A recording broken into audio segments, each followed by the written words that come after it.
So I think we've talked about the fact that we can look at the flow of electricity like the flow of water. But we're going to go and be microscopic here and play Miss Frizzle from the Magic Schoolhouse. Now we know that we've got a conductive wire here. And one of the things that we've said is that if I'm in the middle of my periodic table, this area in here, which are our d orbitals, if you remember that, we have lots of electrons.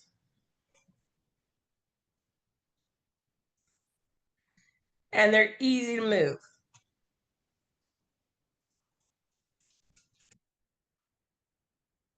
Now, we also said that Ben Franklin got it wrong. Ben Franklin said it was the positive charge that moved.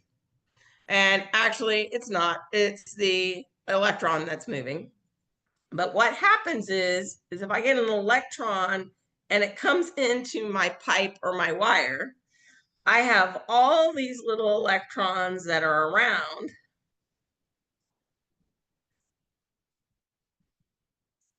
That we can have it free to move. And what they do is they kind of bump each other and ultimately bump an electron out.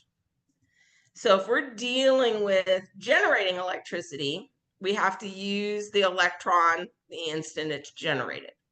Now, what that means is the electron that's generated over here isn't the electron that we actually use. It's the one that gets bumped out on the other end. Okay. Now, if we play Miss Frizzle, we can be sitting here and we can be looking at these electrons, and it looks like our electrons flow like water.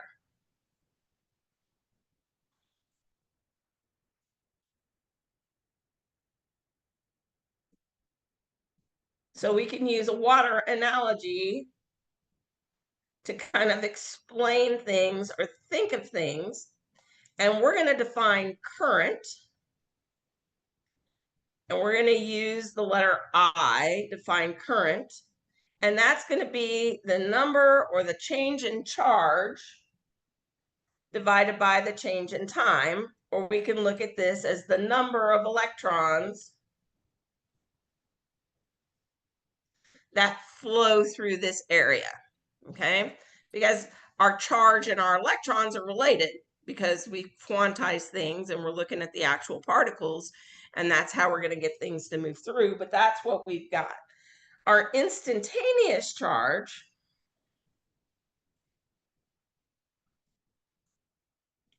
our instantaneous current is going to be that limit as our time scale gets smaller and smaller of our change over time. And we usually use a little I to represent our instantaneous current.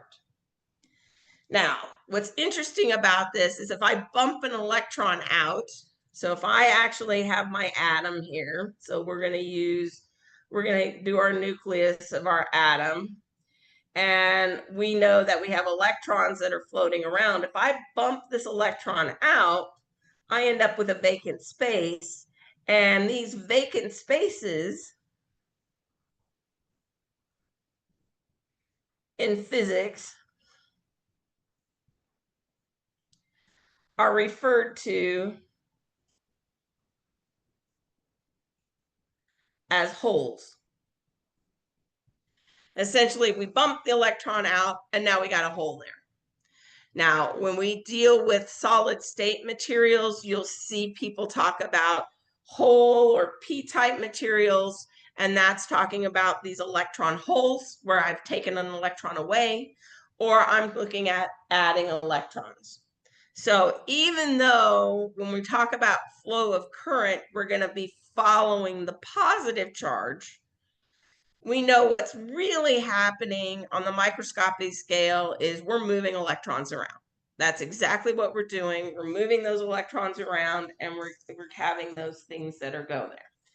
Now, in your book, we talk about drift speed.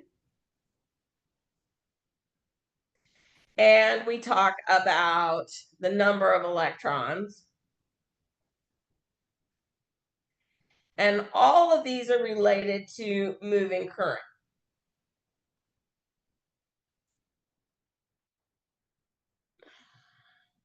And you've got a number, so my change in charge is going to be related to the number of electrons, the area of my wire, the what we call the drift velocity, how fast they're moving, change in time, times my little charge. And you've got a couple of homework problems that relate to that, but I'm going to tell you, you're not going to get a problem like that on the test. It's just this idea of looking at microscopically what's happening in my wire. Because when we start talking about resistance, we can look at our water analogy.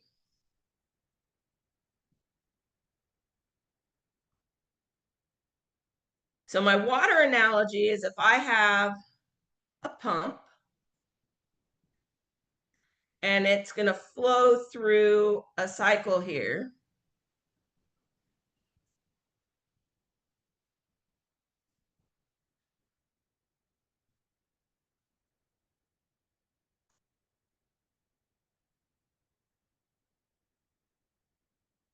This restriction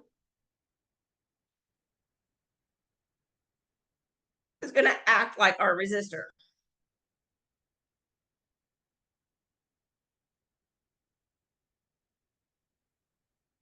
Okay, so my restriction is going to act like a resistor. So things that are going to affect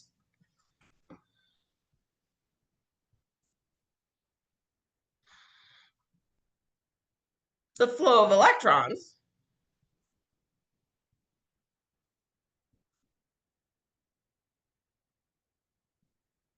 are going to be one, the material,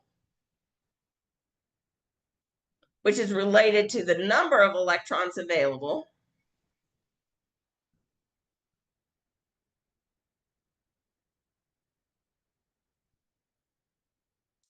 The diameter or the area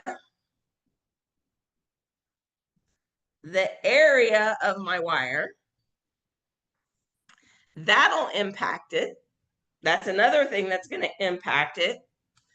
You know, do I have a narrow wire or do I have a bigger wire? Or those are things that are going to impact how fast or how much the electron is going to move through. So those things are going to make a big difference in my material. But my material, we have something that we call resistivity. And that resistivity we know is different for copper than it is for silver, than it is for gold, than it is for nickel or any of those other materials, because that's exactly what we have going on. So resistivity is related to the material. And that's all related to this. Now, Ohm came out and he did a whole bunch of different things. So Ohm's law, he showed for a variety of materials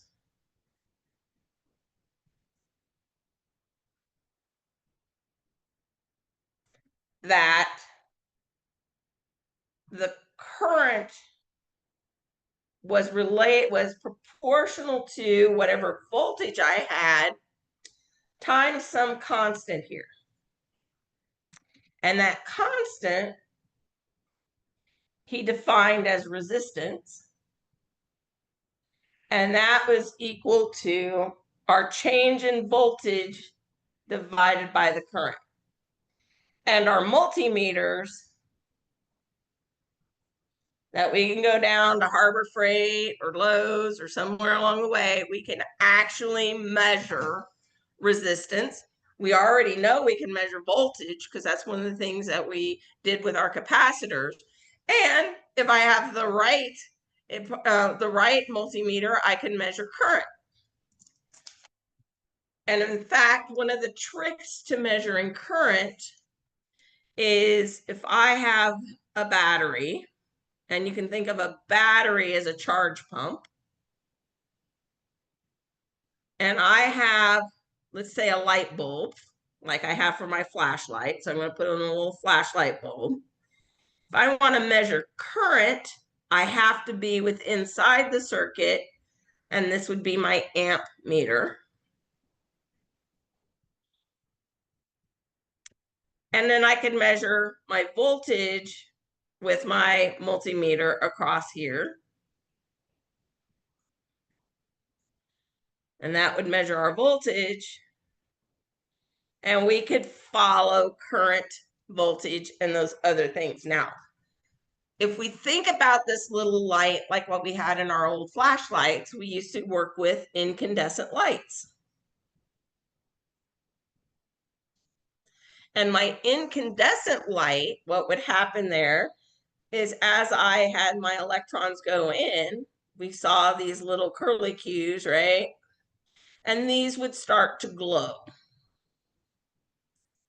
And that glow was because it was getting hotter, it had more energy in there. And that glow was related to its resistance. And that's so the other thing that impacts resistance is impacted by temperature.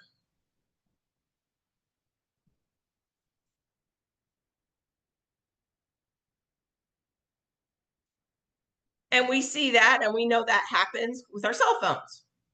My battery's going to drain more. It's going to use more power. It's doing all kinds of other things. So as my battery gets hot, we actually end up having that resistance. So resistivity and resistance are related. Now, so far, if I'm dealing with circuits, this is going to represent a battery. This represents a capacitor. And you might also see a capacitor done like this. This is also a capacitor. You just see a couple of different ways. But a resistor is usually drawn like this. And this is a resistor. So we have our resistors that are there. So we can work with those. And my wire, if I have a wire, the longer my wire, the more resistance we have. The electron's got to travel further. So we can actually do resistance, and we can actually build resistors by doing whatever our material is. This is resistivity by material.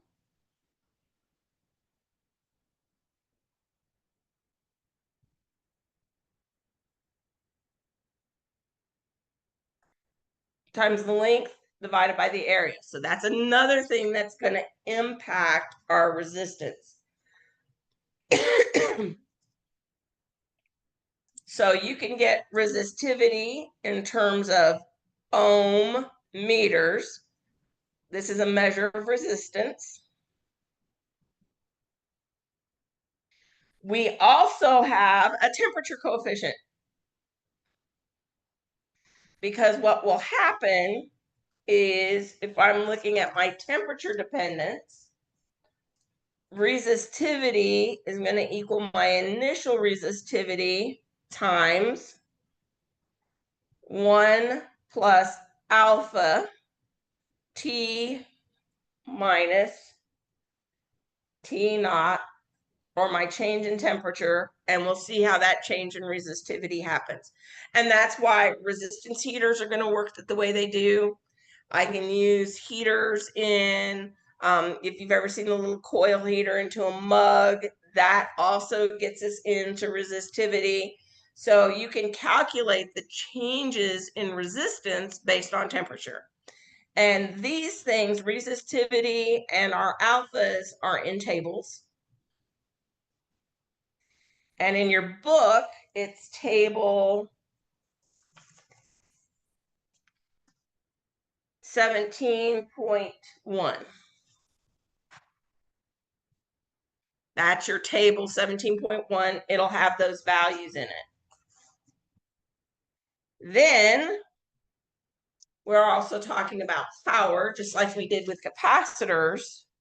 And so we have to have our power. And power is going to equal our current times our change in potential, or it's going to equal our current squared times resistance, or it's going to equal our voltage squared divided by resistance. So we can calculate power. Oops, you can't see it. We can calculate power that we have there, and power is measured in watts, just like what we've seen before, and power's in watts. So for example, let's take an example. An LED light, it only requires about 4 watts to produce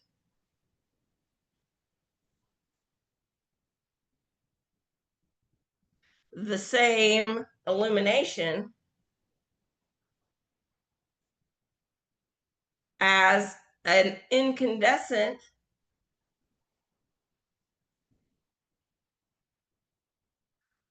$60-watt light bulb.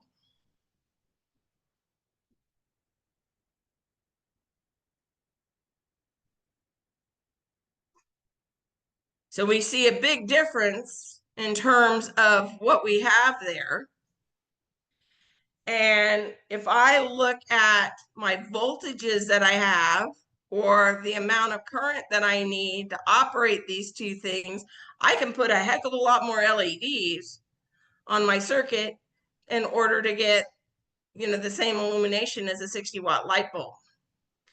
In Blackboard, you have a example problem where I compare LEDs to incandescent light bulbs to compact fluorescent light bulbs. And you can see the cost difference associated with that. But what's really the big impact is my power. That's really, really the big impact, in that how much current do I have to use in order to get those different resistances and things that work there. It's a big issue. And that's why you can put a lot more LEDs out there, and LEDs don't cost you near as much money to run. And that was one of the reasons why we started getting rid of incandescent light bulbs, but not besides the fact that these are hot and these are actually warm, and you have to, if we're trying to cool down the house, those are hot, and we want to expend energy cooling. We don't want to do that, but we actually get some differences there. Okay, we're not covering superconductors, and that really gets us through chapter 17.